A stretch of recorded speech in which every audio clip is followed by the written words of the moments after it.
There are widely different views of the Christian scriptures in the modern world. Different views of what the scriptures are and what they mean, but also what their significance is.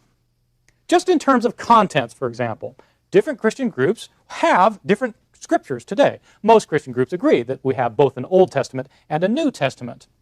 I should point out, though, that a surprisingly large number of American churches, at least, almost completely ignore and neglect the Old Testament, thinking that that part of Scripture has been superseded by the New Testament. So that in these churches, they may read the Old Testament, but in fact, they largely see it as irrelevant. Other groups, though, think the Old Testament continues to be relevant for today and has to be followed.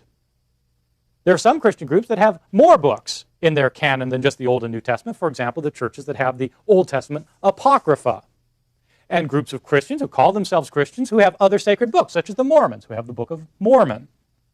Some Christians that would be considered more mainline have books that many people in America have never even heard of. In the Ethiopic Church, for example, included in the New Testament is the ancient book called the Didaskalia, which is not included, of course, in the canon in most Protestant denominations.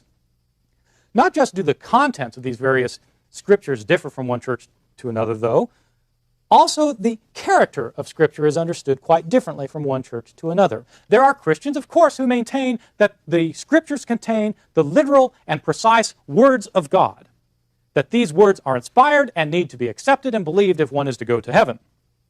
Other Christians maintain, though, that the Bible, in fact, is a very human book, loaded with spiritual insight, but also filled with human shortcomings, false opinions, mistakes, and errors. Those who think that the Bible is inspired have differences of opinion about what exactly is inspired.